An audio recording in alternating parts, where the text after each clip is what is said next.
Почитувани гледачи, втората сезона на Бизнис клуб со Стопанската комора на Северна Македонија и трето уво, наш денешен гостин, доктор Никица Мојсовска-Блажевски.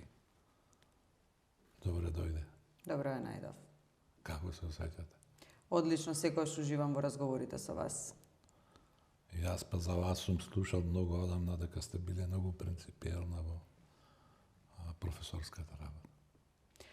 Да, затоа што мислам дека на тој начин ги покажувате стандардите во општеството и на младите им отварате едни нови видици дека општеството. Од каде тој порив тебе? Од начинот на кој што сум одгледана и растена. И мислите дека тоа е многу значајно? Апсолутно. Затоа што младите треба сами патот да си го одат. Родителите се тука да советуваат. Со социјалните мрежи имаат влијание? Апсолутно, и навистина е многу тежок период за сите родители, уште повеќе за сите професори. Вие сте мајка на две ќерки? Да. Каде се наоѓа? Едната е во Македонија, студира архитектура и дизајн, другата неодамна замина доста далеку во Кина на студии. Тешко ли е за мајка кога си оди? Тешко, јас велам, тоа е нова фаза во животот, меѓутоа кога ќе го ставите детето на многу баво место, одлични услови и така натаму, секако дека сте пресрекни. Кина е еден нов предизвик за целиот свет. Да, и многу ми е мило, многу интересна програма на која што ќерката се запиша, се работи за Американски универзитет, New York University, со кампус во Кина, така што навистина ќе стекне знаење и искуство од две различни економии и мислам дека ќе може да оцени што е подобро и каде е иднината. Па може би ќе наобразува и сите нас овде. Можда и пошироко. Затоа што ние мора да научиме да живееме регионално, пошироко, континентално и така натаму, ти сами за себе не сме доволни. Сосема сте во право, председатели, и пред вас сум го кажала својот став дека може би го гледаме Западот како наша иднина, меѓутоа не смеме да го забораваме истокот, односно глобално треба да бидеме отворени за сите можности кои што ги нуди светот воопшто. И за бизнисот зборувам, меѓутоа и лично за секој од нас. Да. Вие поминавте долги години на универзитетот American College и оттаму дузина луѓе испадна на високи позиции, креативни луѓе, луѓе кои што значат нешто за општеството и за ова. Тоа беше толку добро организирана образовна институција? Прво, многу добро организирано, второ, институција која што беше доволно паметна да ги привлече квалитетните кадри. Знаете дека на државните универзитети е малку потешко, други се принципите за влез, избор во звања и така натаму.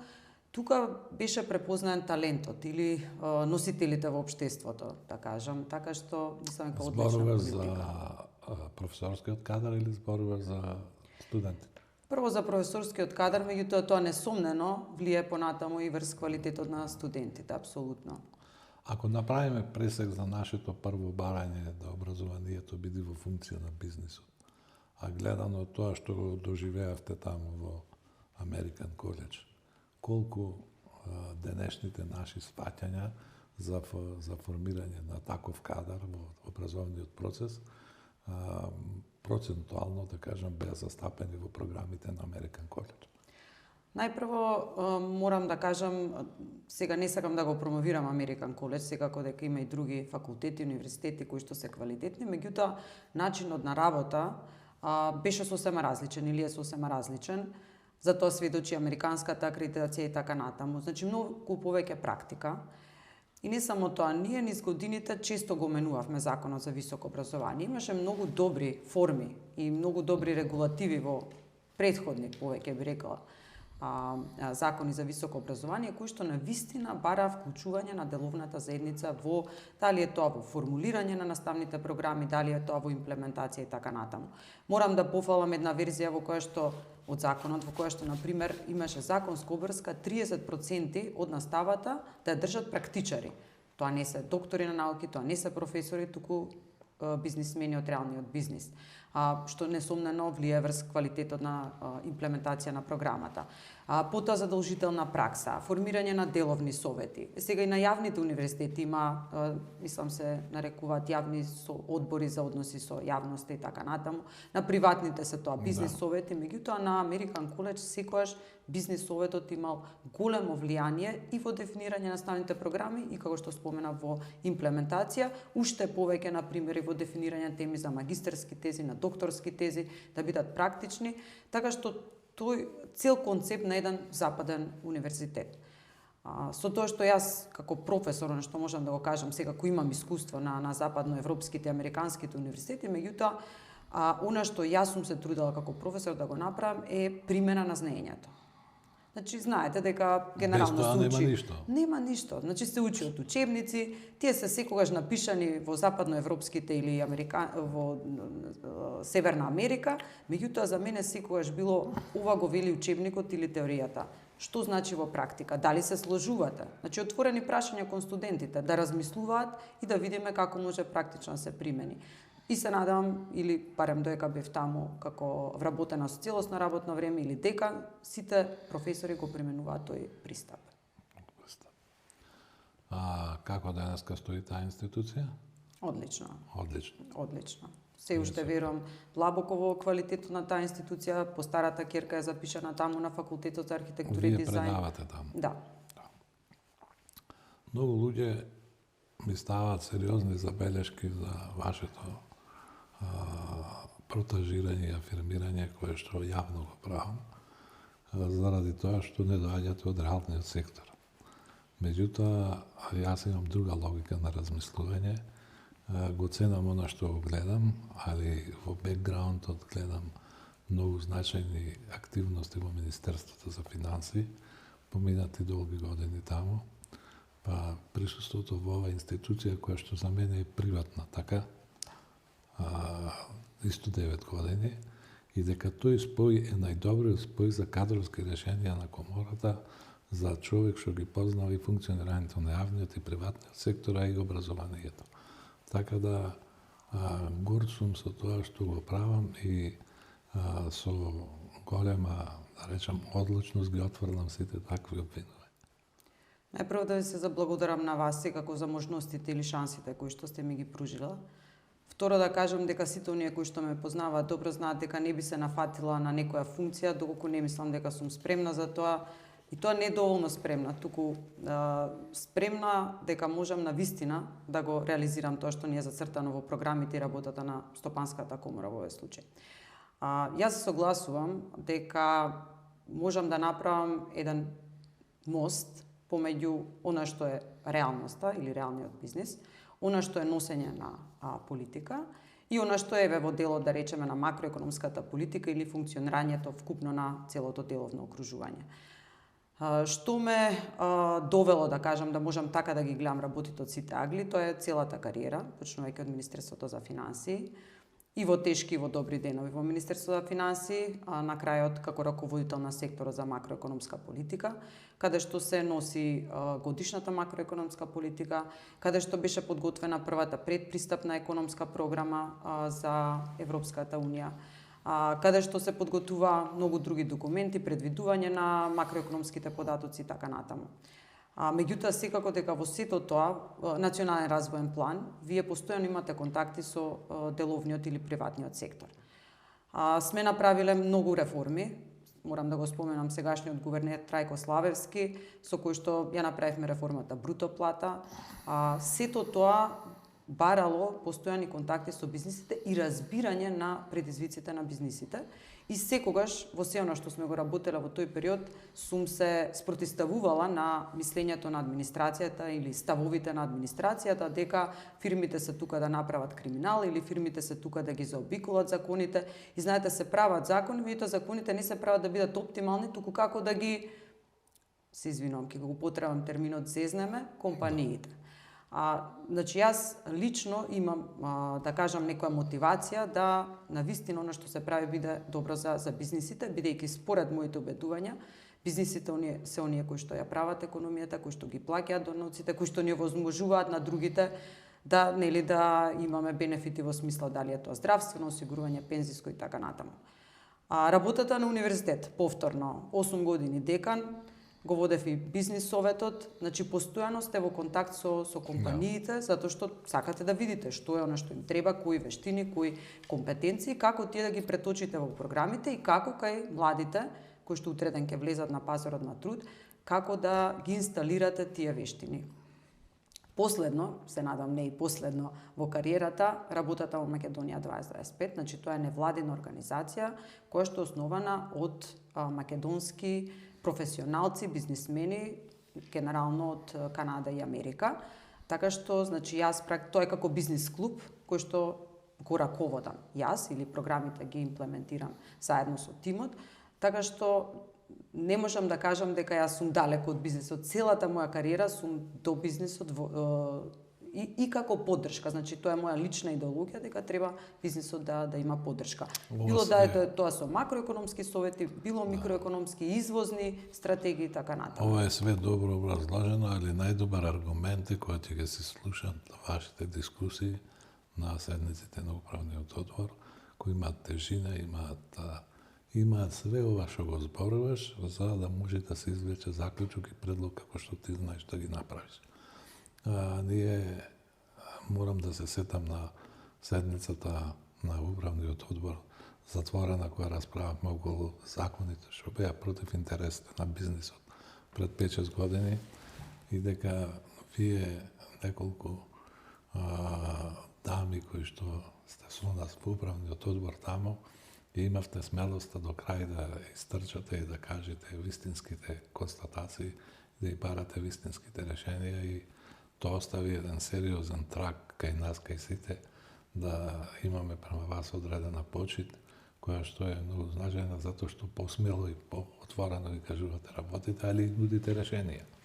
Тие решенија се плод на ова што го кажуваш и затоа мислам дека функцијата која што ја обавувате во моментов е адекватна на вашите способности, на потребите на Стопанската комора на Македонија и тоа ќе го кроз текот на мандатот ќе го дознаат сите и ќе сватат за што зборуваме.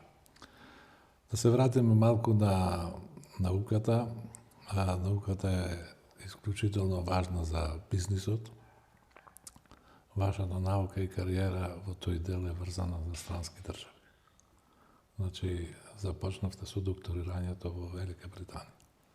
Каде и како? Ќе го кажам малку и контекстот, се извинувам. Јас бев практично професионален скијач или спортист. Паралелно ги терав и студиите, иако цел живот сакав да студирам електрофакултет, заврши во гимназијата математичка Корчагин. Меѓутоа, за да не ја прекинам својата скијачка кариера, морав да се одлучам за факултет каде што може да се студира вонедно. Тоа беа економски и правен факултет, во тоа време и се одлучив за економски. Не жалам, навистина прекрасно искуство, прекрасно знаење.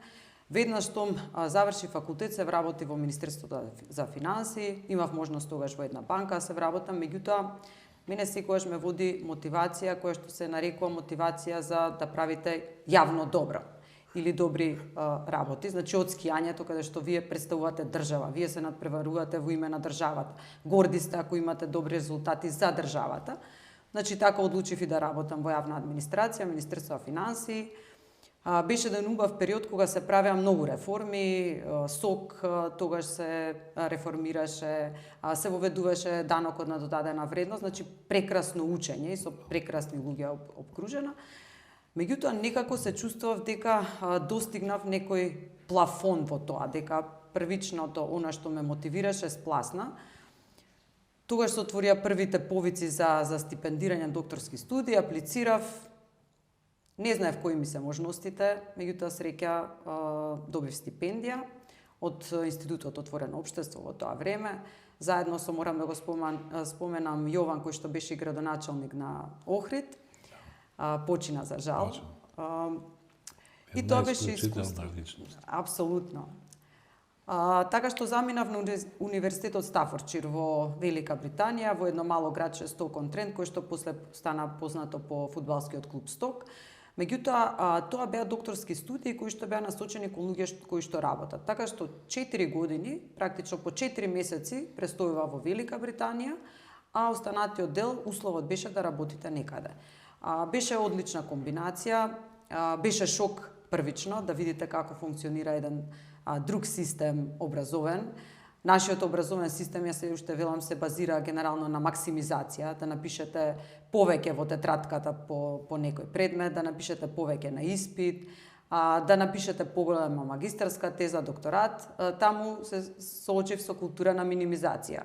Кој ќе ви речат испитот треба да биде една страна, А4 формат, толку. Се на тоа добивате казна, односно ви одземаат поени. Добро искуство, меѓутоа сега вака лично морам да кажам дека тоа беше еден тежок период во кој што одите на докторат. Таму имате предмети, слушате испити, полагате, пишувате докторат, тука одите на работа кога ќе дојдете, ама морате да пишувате докторат. Тоа беше период кога го оформив и своето семејство, така што убав, меѓутоа и малку тежок период од животот.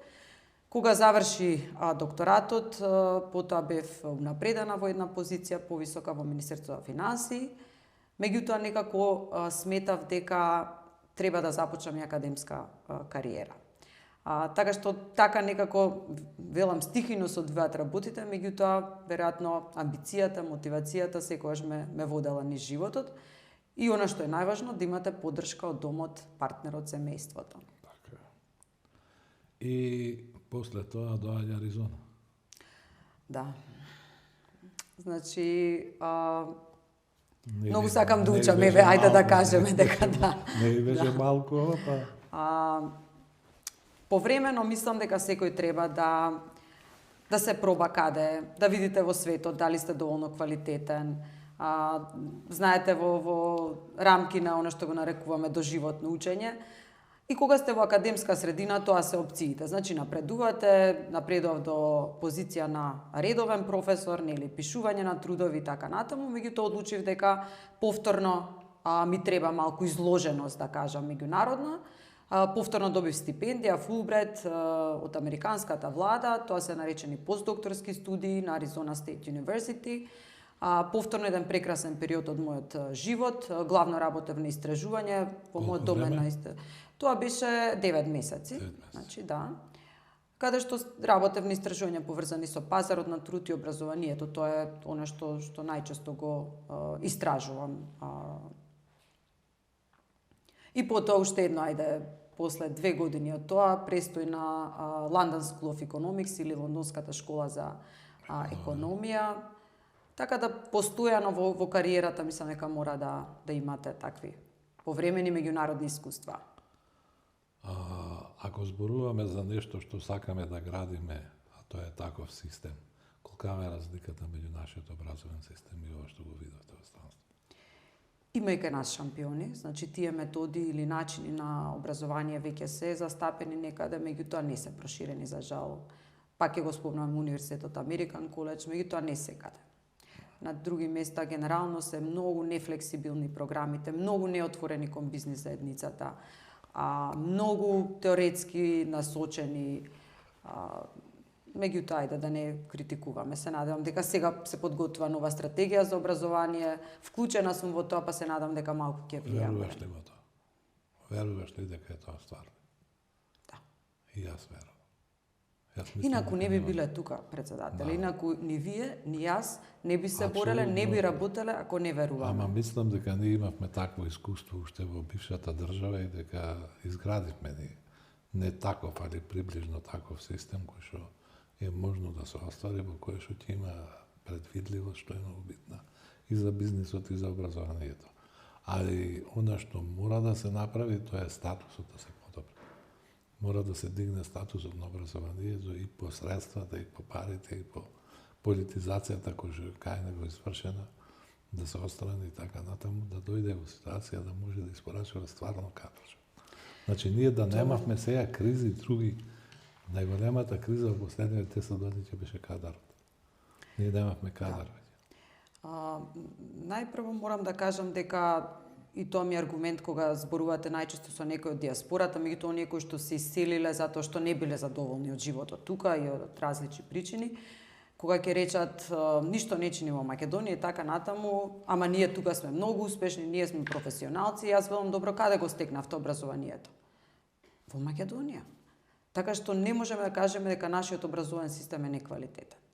Покрај тоа, она што искуство и со студенти, кои што потоа продолжуваат дали на постдипломски студии надвор. Еве да спомнав и својата ќерка. Јас навистина мислам дека нашите деца се квалитетни и учат добро. Има исклучоци, секако. Меѓутоа, мора да научиме дека за да создадете подобар систем, мора повеќе да инвестирате. Ништо не се прави без пари. Така што секогаш аргументирано велам дека мора да ги зголемиме расходите за образование. Мора многу да работиме и на предшколското образование, бидејќи сите студии покажуваат дека ако не почнете рано, тогаш не можете понатаму да стекнете такви вештини или постојат големи разлики помеѓу остварувањата или успесите на децата кои што биле во градинка и оние кои што не биле. И некако она што ми недостасува е мотивацијата. Број 1, мотивација на наставниците, тоа што вие го кажувате, дека мора тие порано ужива голем углед и статус во општеството. Значи мора да се вратиме на тоа. И за нив не е секогаш битна само платата, многу е битен и статусот во општеството. И второ, мора да работиме на мотивација на децата. Кај нас децата, ако нешто не е за оценка, тогаш тие не учат и не го прават тоа. Тоа го покажуваат и меѓународните истражувања, ПИСА, каде што се споредуваат нашите деца. Значи тие одговараат до некаде во тестот, меѓутоа ќе застанат бидејќи не е за оценка, или пак исто повторно се покажува дека тие одлично ја знаат теоријата, одлично одговараат на прашањата кои што се теоретски, меѓутоа кога ќе дојде до делот на примена на знаењето, на пример, ги прашувате како се пресметува плоштина на триаголник и тие пишуваат формулата во самиот тест. Еве го сега триаголникот, пресметаја плоштината или нешто уште попрактично, не знаат да го применат знаењето. Че мислам дека со мали интервенции може многу да смениме. Да се вратиме на твојата развојна кариера, која што е многу интересна. Каде се тие кадрови што ги создадовте во Министерството за финансии во моментот? Насекаде. Дел од нив испочитувани, дел од нив неиспочитувани или неискористени како потенцијал. Се надевам не сум толку стара или возрастна за да сум романтик или романтичар кон тоа време, меѓутоа на вистина во тоа време јавната администрација беше на многу повисоко ниво. Зборувам сега особено периодот 2005, 2009, 10 година. Одлични кадри во Министерство за финансии, одлично кадри во тоа време во Министерство за економија, секретаријат за европски прашања. Заради неискористеноста. Кај нас еден од најголемите проблеми е честа промена на министри. И видете ви, морам да бидам многу искрена. Јас работев во Министерството за финансии 9 години, се сменија 4 министри. И јас на крајот, кога си заминував, кога отидов во академијата, реков, па не можам веќе сите министри да им кажувам што е стапка на вработеност, што е стапка на невработеност, дека имаат различен делител или дека не се две страни на една паричка. И веројатно тоа го чувствува секој ден што работел во администрацијата. За жал, министрите се честопати недоволно компетентни, со недоволно знаење, имаат интереси кои што не се интереси за државата. Така што заминаа кадрите, многу ми е мило кога ќе ги видам во некоја институција, тоа значи дека сепак придонесуваат, меѓутоа дел од нив отидоа и во приватниот сектор. Наградувањето има тука влога? Апсолутно. И ќе кажам дека во тој период имаше многу добри системи на наградување. Каде? Во администрација. Во администрација. Да. И тоа ја држеше практично. Сидрото беше. Апсолутно. Знаете, се извинувам се, тогаш еве на пример почна економскиот диалог Македонија со Европската комисија 2006 година. Ние бевме делегација од 30 до 40 лица кои што одевме на тие преговори. Јас бев еден период и како главна на таа, да кажам, група. Толку добри и квалитетни кадри, беше вклучена Народна банка, повеќе институции, толку на разумно и рационално ниво преговори со Европската комисија, што мислам дека не го гледам тоа сега, за жал. Втората карактеристика, бидејќи ја објаснавме тоа за факултетот и за јавната администрација, е вашето постојано инсистирање, што кажавте на почетокот, да имплементирате нешто од тоа што тие знаења што ги стекнувате во актуелниот момент на работа на државната администрација или на приватниот сектор, не е битно, со вакви акумулирани знаења да се допринесе да се дојде до најдобрите решенија. Постои ли можност да се доаѓа до решенија кај нас? Апсолутно, и тоа е нешто што мислам како вештина, повеќе го стекнав додека го правев докторатот. Меѓутоа и сите тоа го знаеме. Знаете, ние сме многу гласни кога зборуваме за предизвици. И сега извинете, ама ќе бидам доволно реална, дури и во реалниот сектор или дури и представниците на компаниите често пати зборуваат само за предизвици без нудење на решенија. Иако тоа е најмалку застапено во деловниот сектор, меѓутоа е присутно. За мене детектирањето на проблемот веднаш води кон решение или треба да води кон решение и секогаш сум многу прагматична. Иако очекуваат, бидејќи сум професор, дека ќе зборувам повеќе за теорија, што вика теоријата и така натаму, јас секогаш се обидувам да најдам решенија или ако не знам доволно од проблематиката, да понудам различни решенија. Она што ми смета е кога некој ќе рече, ама ни едно не е и така натаму, ајде да ги надоградиме, ајде заедно да креираме, меѓутоа така работи мојот ум едноставно. Предизвик или проблем, решение. Решение. И тоа се гледа дека дава резултати. Постојана иницијативност во Македонија 2025, рапидна разлика со претходното раководство, онае што може да се види, нови интенции, иницијативи и така натаму. Гледате ли вие перспектива на таа организација? Апсолутно. Без таа организација многу работи не би били исти. Најпрво во смисла на насочување на помошта од диаспората кон Македонија. И сега не сакам да разговарам дали е таа помош голема, мала и така натаму, таа помош постои. Среќна сум што некој бил визионер, Џон Битов сениор, што ја направил организацијата, која што успева да го собере професионалниот дел од диаспората, нели во програми кои се имплементираат во Македонија. 40 програми годишно, што воопшто не е малку. Меѓутоа, оно што посебно сакам да го истакнам е поддршката на диаспората и нова организација кон развој на бизнисите. Значи сите програми, од извршни обуки и образование за извршни директори. Дел од оние кои што досега биле учесници, околу 50, се членки на Стопанската комора или на управниот одбор на Стопанската комора. Кого и да прашате, непроценливо е знаењето и искуството кои што се стекнуваат такви програми. Програми кои што директно помагаат преку експертска помош на домашни компании. Програми кои што прават поврзување на наши компании со наши компании или професионалци од диаспората. Чи има многу програми кои што прават директно влијание. Да не зборам и за програмите за таленти, стипендии и така натаму. Така што организацијата прави многу. Оно што недостига во одредени периоди, сами знаете, за да направите поголем импакт, едноставно мора да соработувате со владата. И тоа е оно што може да е ограничување во вашата работа. Дали имате влада која што сака да направи деловни промени, која што нели има големи визии и така натаму, така што во периоди мора да критикуваме малку повеќе, во периоди да работиме со владите, меѓутоа ние сме аполитична организација. Би работеле со секоја влада или работиме со секоја влада која што ја следи истата наша логика или мисија, тоа е Македонија да биде најпросперитетна земја во регионот. Професор доктор Никица Мојсовска-Блажевски, подпредседател на управниот одбор на Стопанска комора на Македонија. Што е за вас Стопанската комора? Морам да кажам дека мојата почит код Стопанската комора е на највисоко можно ниво.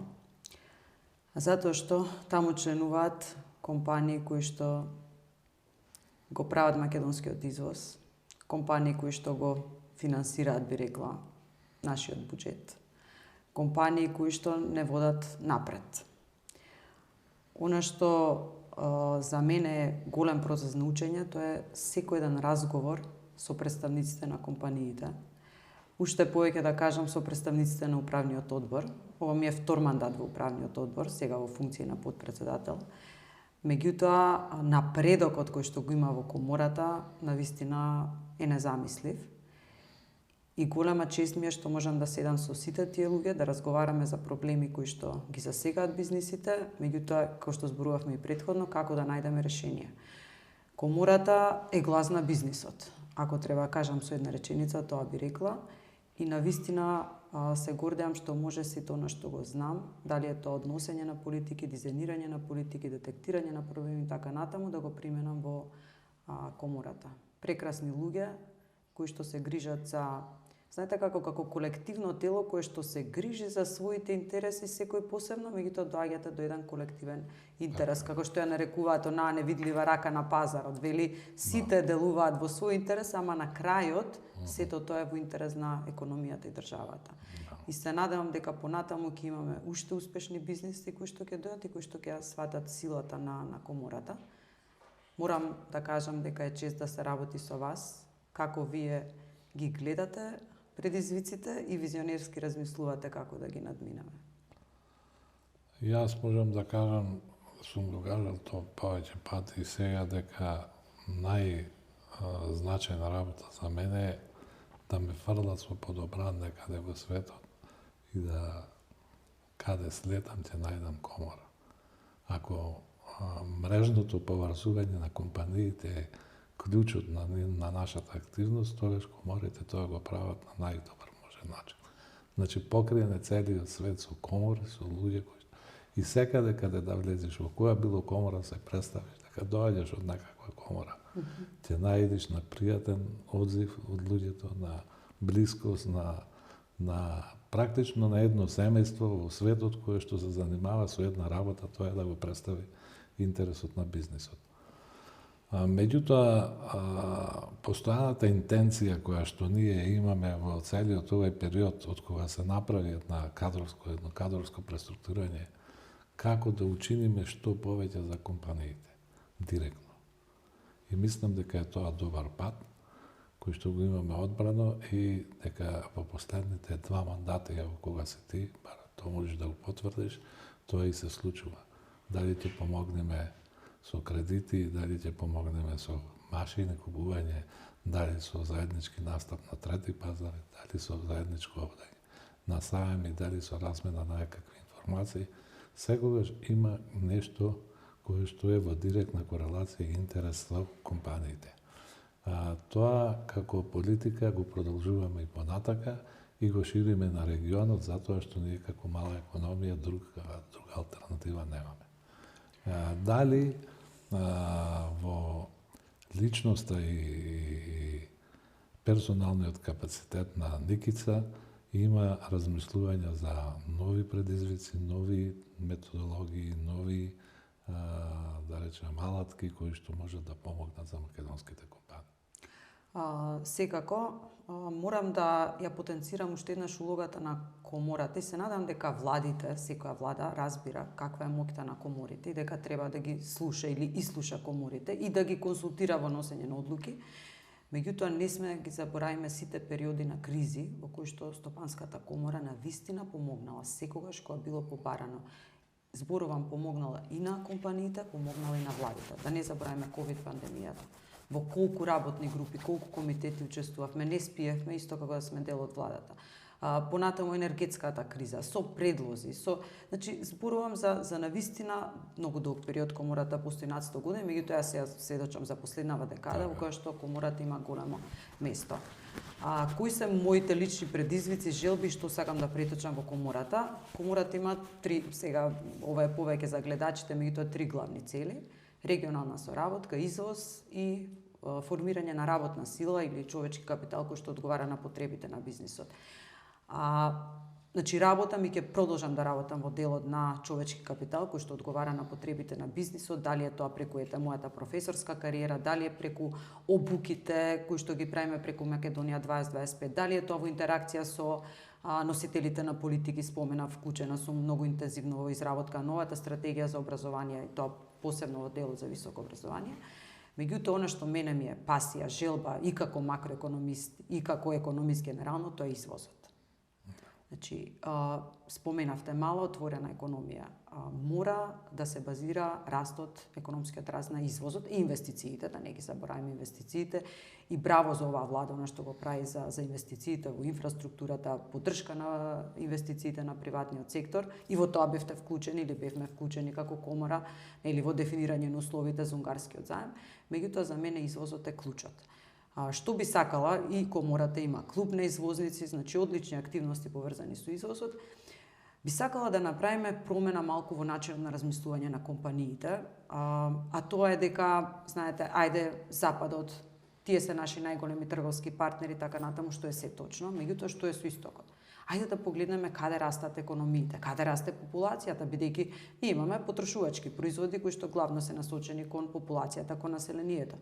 Што е со Африка, што е со истокот. Многу можности и се надам дека како комора ќе развиеме програми, ги имаме, меѓутоа ќе ги засилиме малку да им помогнеме на бизнисите и да го сменат начинот на размислување, меѓутоа да им помогнеме како да влезат на странските пазари. Сигурно не е едноставно да направите почетно истражување на пазарот, да најдете партнери. Државата поттикнува или поддржува преку финансирање на саеми, не е тоа доволно. Се радувам што неодамна еве и владата почна со една поинтензивна активност за соработка со Обединетите арапски емирати. Имавме посета на комората од Дубај, беа вклучени нашите членки. Се надевам дека тоа ќе ни овозможи некако да го изодиме патот и кон истокот, каде што за мене е идниот раст на економијата. Пазарите треба да ги диктираат интересите на компаниите наши, каде и што би делувале државите да го подпомогнат тој процес и на тој начин да дојдеме до подобри позиции, подобри конкурентски способности на нашите производи и услуги. Ние тоа го работиме, ви сме виделе такви примери преку Турција во освојувањето на турскиот пазар, кога државата отвори 29 нови линии на Turkish Airlines во Африка или се отворија нови 20 конзуларни представништва. Таа симбиоза меѓу државата и бизнисот мора да постои. Значи, ние сега треба да видиме каде се интересите наши и каде се дипломатските представништва. Не може да имаме земја како Сојузна република Германија, каде што го стваруваме 40% од извозот, а да има исти број представници во држава во која што имаме 1% извоз. Значи, сите тие бараат тешки убедувања, ама затоа бараат и адекватни личности кои што знаат тоа да го објаснат, да го потврдат и така натаму. Втората, да речем вака, значајна новина е тоа што Стопанската комора донесе свој интерни акти за редовни истражувања кои што ќе бидат основа за градење на низините ставови. Нема веќе ставови градење со рацете во джеп, него анализи, центри. Какви се твоите размислувања сега за проширување на нашите дејности во делот на институтите, на истражувачките центри, на другите методи и алатки кои што се потребни за да дојдеме до подобра поддршка на компаниите? Апсолутно, ќе извините само да додадам уште една сфера што навистина сакам да ја реализираме или барем да ја подбутнеме преку Стопанската комора, секако и преку Македонија 2025. Тоа е како да создадеме подобро деловно окружување. Значи, јас сум голем поборник на, не би рекла мала регулација, би рекла паметна регулација. Значи, регулација која што ги обезбедува основните услови на функционирање или фер функционирање во економијата, па и во општеството пошироко, меѓутоа понатаму да оставиме компаниите или приватната иницијатива да делува. Регулаторна гилотина. Знам дека велат не е убаво да го споменувам тој термин, да користам дерегулација. Јас велам регулаторна гилотина 2.0, затоа што на тоа и мислам. Мислам дека Македонија одамна веќе не е позиционирана како добар реформатор, како што беше во времето на Doing Business рангирање, кога навистина се трудеше владата да обезбеди подобри услови за работа за компаниите, значи несомнено ни е потребно и тоа е во владината програма за работа. Се надам дека после локалните избори навистина ќе се зафатиме сите заедно со тоа. Сега Светската банка има ново истражување, подобро наречено Business Ready, каде што јасно се утврдени елементите каде што Македонија заостанува.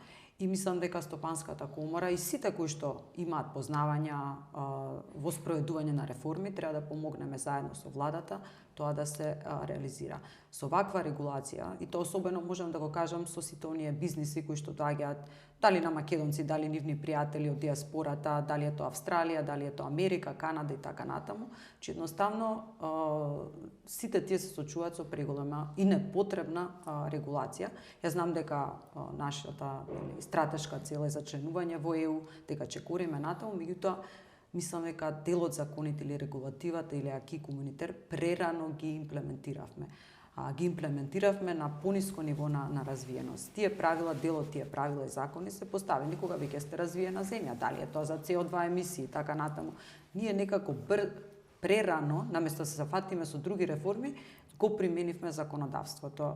Така што мислам дека мора и ние како комора многу да лобираме за улеснување на регулативата и подобрување на бизнис окружувањето, при тоа да не бидам разбрана погрешно, владење на правото мора да има. Значи тоа е најсилниот инструмент, најсилната регулација што државата мора да ја обезбеди.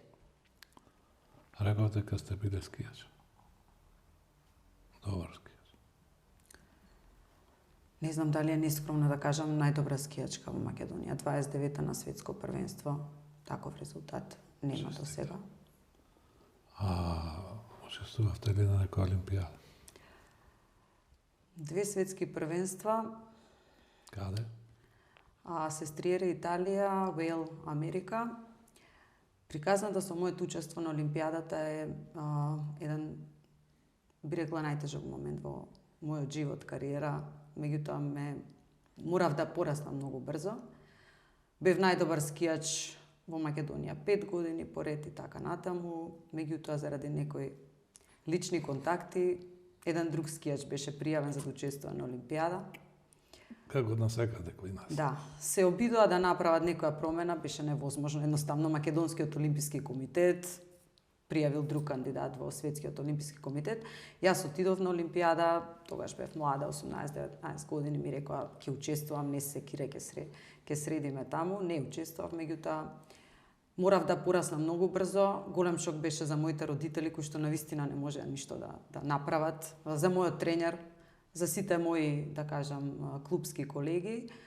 Шок, меѓутоа, мислам дека и тоа ме дефинираше понатаму како личност. И уште повеќе сакав да постигнам успеси за да се докажам. Во која дисциплина настапувавте? Во велеслалом и слалом, алпски дисциплини, бидејќи кај нас нема терени на кои што можете да тренирате, да кажам, и за спуст и побрзи дисциплини.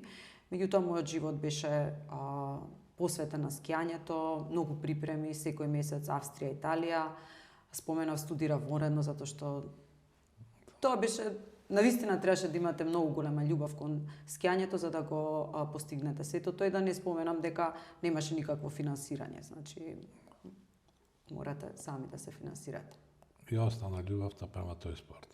Апсолутно, и на моите деца ја пренесов, меѓутоа никогаш не се залагав професионално да спортуваат со скијање. Велат дека кога ќе бузи слалом, многу е битно да што поблиску дојдеш до капијата.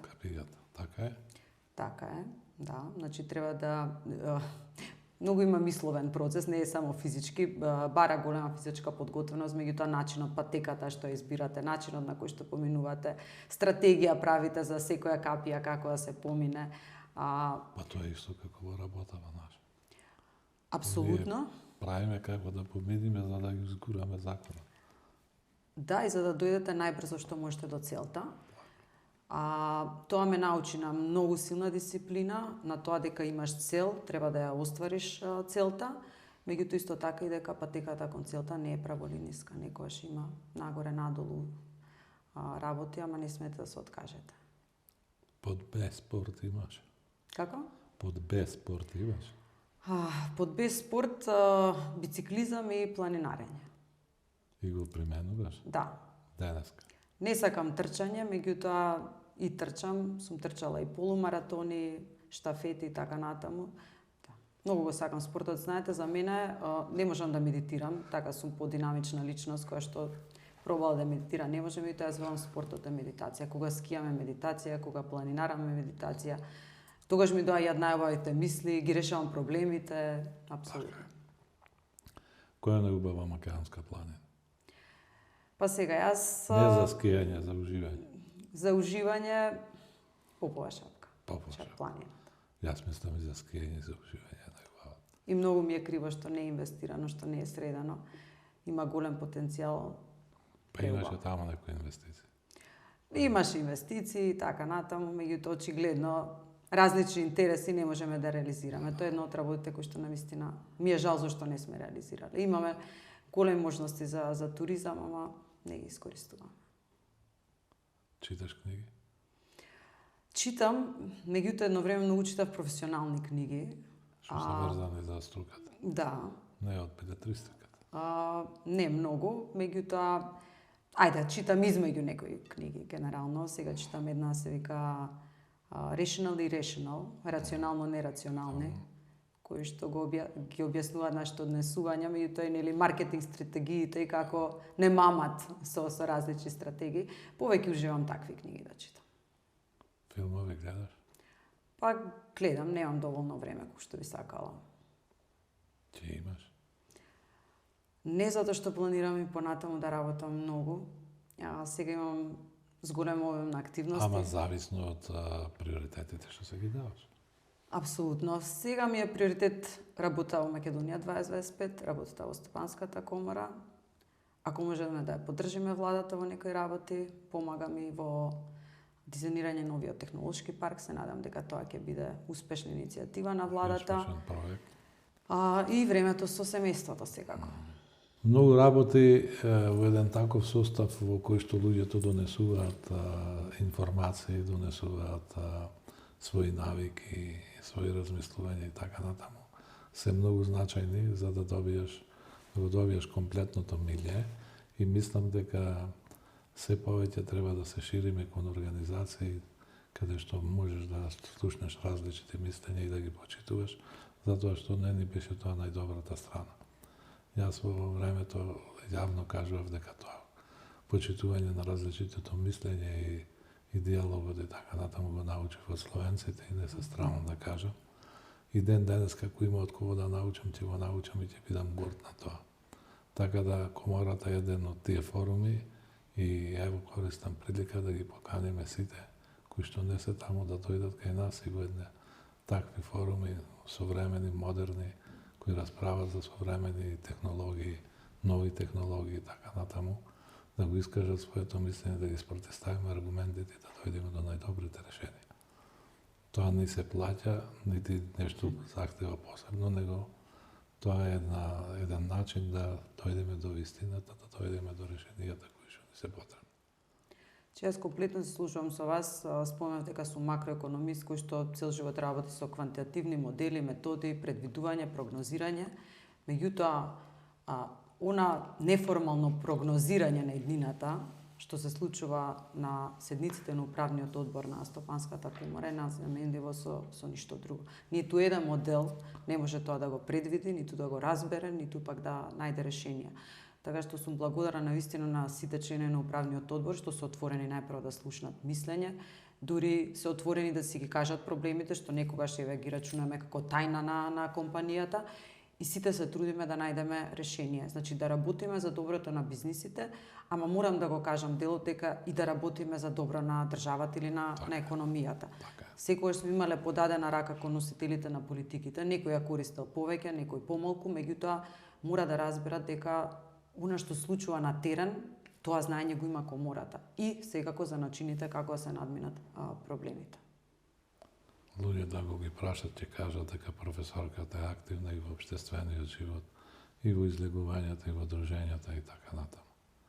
Сакаш да бидеш на места кои што пружаат задоволство за уживање, комуникација и дружење со различни структури на луѓе. Да, јас силно верувам во комплетни личности кои што имаат приоритети, меѓутоа го делат времето на своите приоритети. Некогаш повеќе ми треба да спортувам сама, некогаш да спортувам во група, некогаш ми треба да отидам во убав ресторан, на друго место да поминам време со пријатели, некогаш сама со семејството, така што да, се сакам, се тоа ме исполнува, ме прави комплетна, среќна и да можам да се фокусирам на работата. Во Охрид си посреќна кој ќе си сама или со друштво? Има и такви периоди. Охрид пружа одлични можности за човек да размислува, да биде во одреден период сам, да го гледа езерото и да размислува. Ми требаат такви периоди, морам да ви кажам, кога сакам навистина да размислувам многу длабоко, и тоа е или поред вода, значи Охрид, или на планина. Така што го почитувам и го практикувам тоа. Некогаш блиските имаат забелешка, дека знам да се оттуѓам, ами и тоа ми требаат тие периоди. Супер. За да бидам подобра. Супер. Ми беше чест што бевте гостин на нашата емисија.